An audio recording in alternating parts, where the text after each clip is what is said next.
Okay, welcome everyone. We're back to our third lecture in the series. And today we're going to be shifting to talk a little bit more about text and data mining and artificial intelligence and some of the technicalities of how it works and how the intersection with those technicalities and copyright leads to some of the biases that we see in artificial intelligence and various kinds of research outputs that can come from TDM.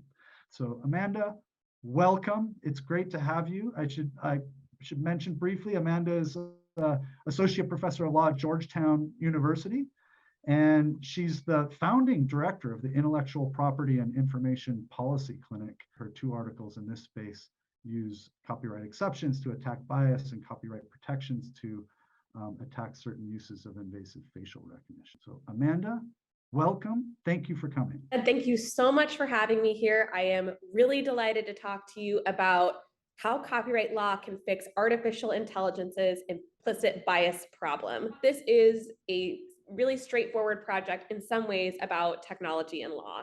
The technology is artificial intelligence and the law is copyright law. I hope neither of those are a surprise to you. And you are a very sophisticated audience and you probably use AI every day and you know it. Different kinds of AI are behind your Google search results, your Alexas, your Siris, even the autocomplete on your texts and emails. Now, companies use AI to identify things like credit card fraud and which candidates to hire, and it's used to teach autonomous vehicles the rules of the road, and even more recently, guide judges' decisions about who gets parole. But even as AI is increasingly adopted by our banks and our bosses, our cars and our courts, implicit bias remains a significant and complex problem. Take this familiar example. In 2015, a computer programmer named Jackie Alcine revealed that Google Photos AI tagged two of his friends as gorillas. It's presumably not like Google set out to create a biased AI, and Google apologized and fixed the bug right away. But Google didn't provide a public statement accounting for how this implicit bias made its way into the AI system in the first place. Many speculated that Google Photos AI had not been exposed to enough images featuring people of color to accurately identify them in photos. And that's a huge problem because as the Obama White House aptly identified in its white paper on AI, AI needs good data. If that data is incomplete or biased, AI can exacerbate problems of bias. Computer scientists, as you probably know, tend to put this a little more bluntly: garbage in, garbage out. And that brings me to the law, because most AI, like Google Photos, learns by reading, viewing, and listening to copies of human-created works. Now, I am a copyright lawyer by training, and perhaps not surprisingly to me, this felt like a copyright problem. And as I dug into this project, I realized that the rules of copyright law are playing an enormous hidden role in the development of AI, from limiting the companies that can afford to compete to build AI, to privileging certain works to train that AI because those works are easily accessible and legally low risk. And those works are also often demonstrably biased. But a different part of copyright law, which you are all learning about, the fair use doctrine, has mediated among normative values of competition, innovation, access, and fairness in the context of other innovative computational technologies. Then I wondered if fair use was just as capable of addressing those concerns in the area of AI. Let me back up for a moment, because when I first began this project, one example of how copyright law channels AI in a biased direction caught my attention: the immortal life of the Enron emails. For those of you who are not familiar with the Enron emails, those are 1.6 million real emails that were sent between Enron employees and uploaded by the Federal Energy Regulatory Commission in 2003. The Enron emails remain one of the largest data sets of real emails in the world, and they are also one of the most prolific sources of AI training data. They're easily accessible and they're legally low risk. To put that in context, they're freely available online in machine-readable formats. And while some of the Enron emails may be protectable by copyright law, the likelihood of a former Enron employee suing for copyright infringement is highly unlikely. So as far as AI creators are concerned, the Enron emails are as low friction as it comes. And the Enron emails are actually really good for teaching some kinds of AI, like spam filters and emailing folder systems. But it's worth remembering why we have the Enron emails in the first place. Because if you think there might be significant biases embedded in emails sent among executives of a Houston oil and gas company that collapsed under federal investigation for fraud, You would be right. The Enron emails are not representative, not geographically, not socioeconomically, not in terms of race or gender. In fact, researchers have used the Enron emails specifically to analyze gender bias and power dynamics. So empirically, we know that the Enron emails encode the implicit biases of the employees who sent them. Yet the Enron emails remain a go-to data set for training AI. And every AI that learns from these emails is going to learn from those implicit biases. Now, to be clear, this is not my idea. The issue of implicit bias in AI is not new. Computer scientists and legal scholars, including Helen Nissenbaum and Batya Friedman, Danielle Citrin and Frank Pasquale, Paul Ohm, Kate Crawford, and more recently, Andrew Selfs and Salome Barocas, have examined many sources of computational bias, from the unexamined assumptions of creators to technologically flawed algorithms. But settling on a single definition of bias is complicated. There is a growing body of scholarship, even entire conferences, dedicated to examining bias in AI systems. At the 2018 I was the local chair of the FAT-STAR conference, which is now called FACT, and it takes a multidisciplinary approach to questions of fairness, accountability, and transparency in algorithms. And I've seen lawyers, computer scientists, humanities scholars, and artists grapple with how we should define terms like bias and fairness. And I'm certainly not here to solve those problems for you today, although that would be quite delightful and maybe kind of a fun surprise. But my work does build on that interdisciplinary body of growing scholarship to examine what is perhaps the most powerful law contributing to AI bias, which is copyright law. So how does copyright law contribute to AI bias's implicit bias problem? And perhaps more importantly, how can copyright law fix it? Well, here's an overview of how we'll be discussing those questions today. We're going to start with the mechanics of teaching AI. Then we're going to cover how copyright law causes friction for fairer AI. And finally, we're going to discuss how invoking fair use can create fairer artificial intelligence. So I'm not an engineer by training. I want to just give that caveat at the front, but I knew that understanding the mechanics of how engineers train AI would be critical to understanding how implicit bias makes its way into these systems. So I spent my winter break 2017 reading Tom Michaels' machine learning textbook. And I will not bore you by replicating that very intense experience, but I will give you a quick rundown of the basics of the most popular type of commercial AI, machine learning. So here's a quick and dirty example that illustrates how implicit bias can make its way into AI systems and copyright law's role in that bias. And for those of you who follow me on Twitter or who ever heard of me, you're not going to be surprised that this example is cats. So imagine an AI system designed to recognize images of cats using hundreds of thousands of images like these as training data. Through exposure to all these images of cats, a machine learning algorithm will learn, and I use that term euphemistically, to identify which features correlated with catness. Over time, the system will automatically get better at identifying a cat when presented with a new image that isn't in the training data set. But there's a problem with the data that I'm showing to you. And depending on which features the AI fixates on, we're going to get two very different, but still very wrong results. Now, on the one hand, this data set features only tortoiseshell cats. That runs the risk that AI will learn that a melange of black and orange and cream markings are features of catness, which could result in false positives by mistakenly identifying brindle dogs as cats. Now, on the other hand, it only features mainstream domestic cats, which alternately runs the risk of an AI that learns that cats have fluffy fur, pointed ears, and long tails, which could result in false negatives by disregarding outlier breeds like Devon Rexes, which have short fur, Scottish Folds, which have floppy ears, and Manx cats, which have bobbed tails. This is not to mention that wild cats are completely outside of the equation. Now, if you're just entering Google search images for cats, maybe these kinds of type 1 and type 2 errors don't matter that much to you. These cats will do the trick. But if you're the parks department designing an algorithm to identify when any kind of cat appears in a park, both types of errors can have serious consequences. And if you're the Taiwanese engineering student who was briefly stranded abroad because his government's online passport renewal AI rejected his photo by incorrectly flagging his eyes as being closed, the implicit biases resulting in these errors are more than engineering goofs. They can be life-changing and they can be dangerous. This is a data problem. And here's where copyright law comes in.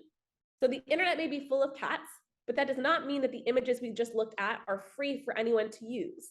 Lurking behind the mechanics of training AI is the hairier matter of copyright law, because many of the photographs of cats that we just looked at can be protected by copyright law.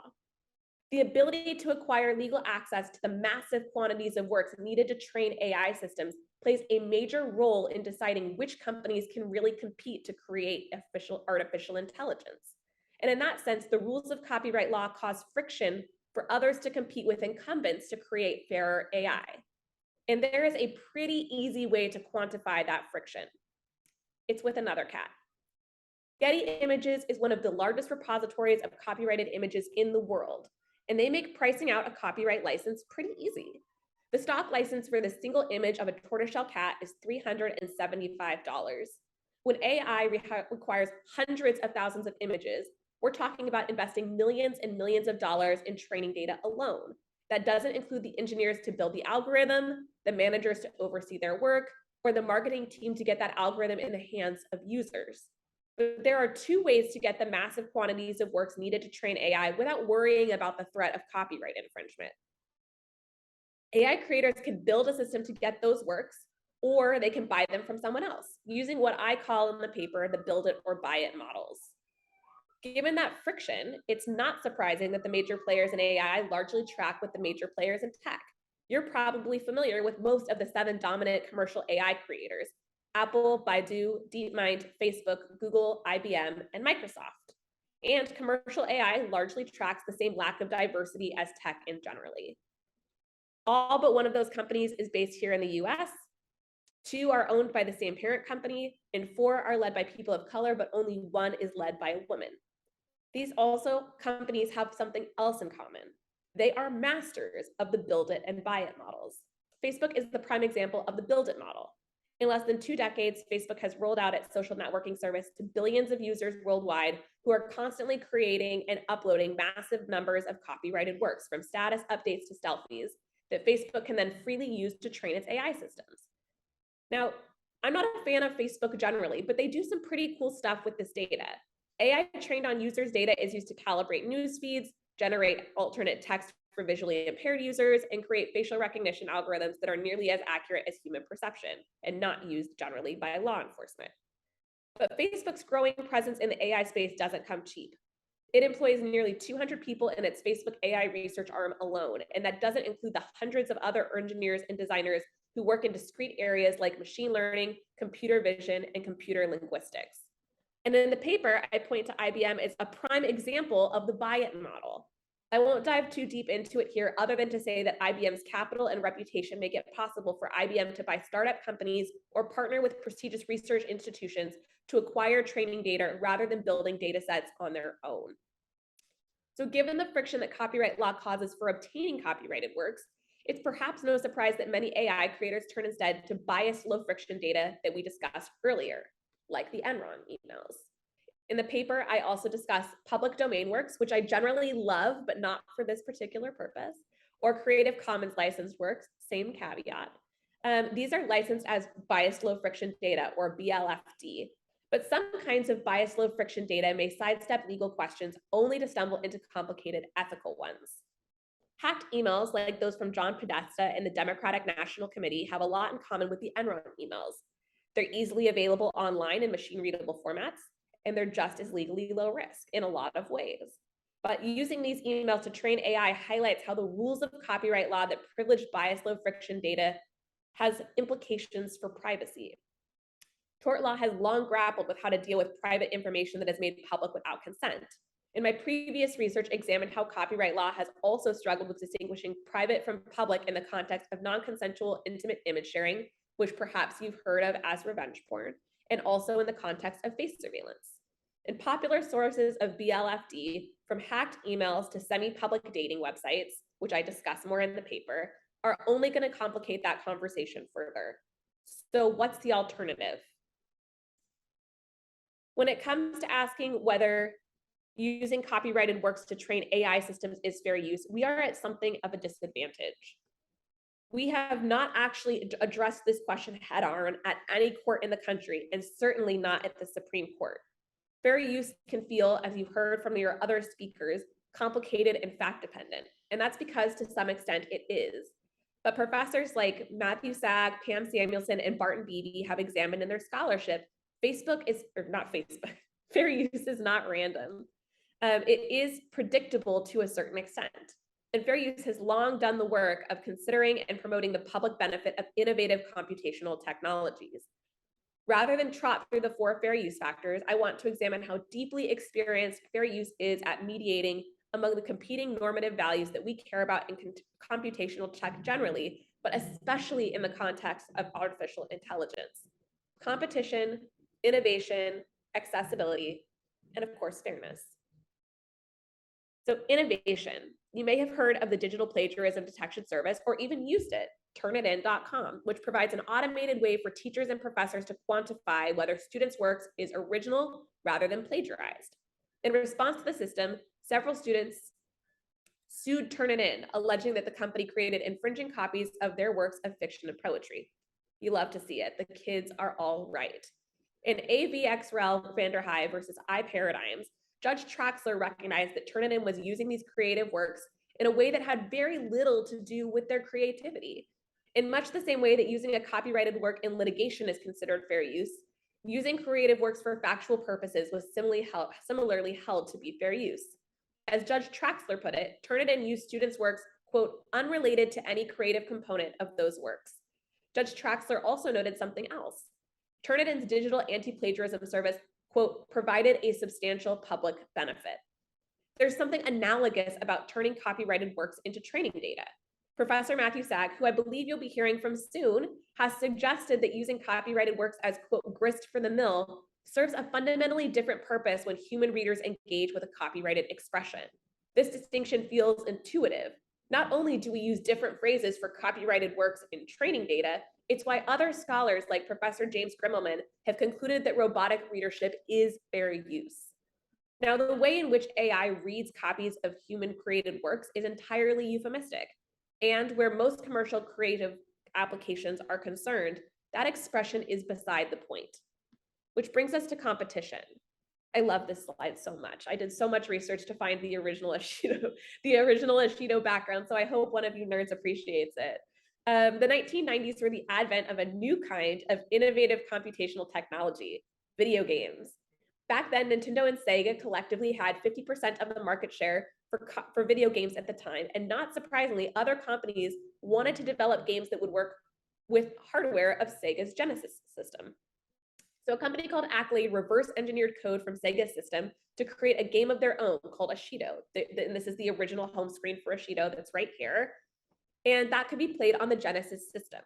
Sega was not impressed and turned around to sue Accolade for their copyright infringement by making copies of their code. In Sega versus Accolade, the Ninth Circuit held that even though Accolade made copies of Sega's code while reverse engineering the system, those copies were a fair use. As Judge Reinhardt observed, if such copying was per se an unfair use, quote, the owner of the copyright gains a de facto monopoly over the functional aspects of its work, aspects that were expressly denied copyright protection by Congress. There's a similar concern raised by letting a handful of incumbent technology corporations effectively determine how fair our AI can be. And as the Google example I presented earlier shows, they don't always get it particularly right. Except instead of gaining a de facto monopoly over the functional aspects of their work, we risk handing these companies a monopoly over AI by excluding others from using copyrighted works without authorization. Which brings us to accessibility. You're likely familiar with Google Books, the mass digitization effort by Google to create a search engine for all books. And when you search on Google Books rather than a link, you can often view, quote, snippets of text to see whether a particular word or phrase appears in the book, as well as how often it appears and how it's used. This particular example is from a book by Barbara Ringer, who wrote or largely drafted the 1976 Copyright Act. Now, to offer this service, Google had to copy works in their entireties, and I'm sure you've noticed a pattern. Litigation ensued. In Authors Guild versus Google, Judge Laval kicked off the court's fair use analysis by noting that, quote, while authors are undoubtedly important beneficiaries of copyright, the ultimate primary beneficiary intended is the public. It's us. Creating wholesale copies of copyrighted literary and visual works is not always fair use, and I talk about that a little more in some of my recent scholarship. But as the Second Circuit observed in the related case of Authors Guild versus HathiTrust, which also involved digitizing books to create a searchable library, quote, unchanged copying has repeatedly been found to justified as fair use when the copying is reasonably appropriate to achieve the copier's transformative purpose and was done in a manner that did not offer a competing substitute for the original. And courts are especially willing to recognize copying the entirety of works as reasonable when the service offers a meaningful public benefit. Digitizing books and making them searchable doesn't just make these books more accessible in the abstract. Google Snippet View makes it possible for people who have limited access to libraries or bookstores to figure out whether a book is worth tracking down. And HathiTrust made their digital works available to libraries in formats that are accessible to disabled patrons, including those who are visually impaired or physically unable to hold a book.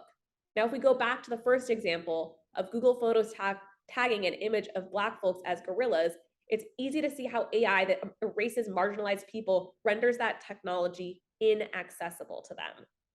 Ultimately, the question is whether fair use is up to the task of balancing these values of innovation, competition, and accessibility with fairness. Surprises me to say this every time I talk about this paper, but I've been studying copyright for more than a decade now. And it wasn't until I did this project that I realized how powerful fair use can be for serving normative visions of public good. Right now, we have voice recognition AI that struggles to understand high-pitched women's voices, which are often at a higher pitch than the training data of the male engineers used to build the systems. We have predictive text that often fails to recognize vernacular, slang, and regional dialects. So what could AI look like with the power of fair use behind it? It looks like voice recognition systems that work just as well for all genders. It looks like predictive text that recognizes the diverse ways in which humans use language. And it looks like image recognition that doesn't tag people of color as gorillas. But that's not the end of the story. As Kate Crawford has observed, data will always bear the mark of its history. AI is simply biased because humans are biased, and we always have been. AI systems learn to be too human from reading, viewing, and listening to human-created works. Now, we've talked about how copyright law has the power to channel AI in a fundamentally biased direction by looking at how copyright law can create or promote biased AI. But copyright law also has the profound power to unbias AI. The values embedded in the tradition of fair use, innovation, competition, accessibility, ultimately align with the value and equally important issue of fairness. Fair use can, quite literally, promote the creation of fairer AI. But the conversation cannot end there. Distinguishing between what is legally permissible and what is ethically accessible remains an urgent question that demands rigorous engagement and thoughtful reflection by courts, companies, and hopefully the next generation of technology lawyers and scholars, including yourselves.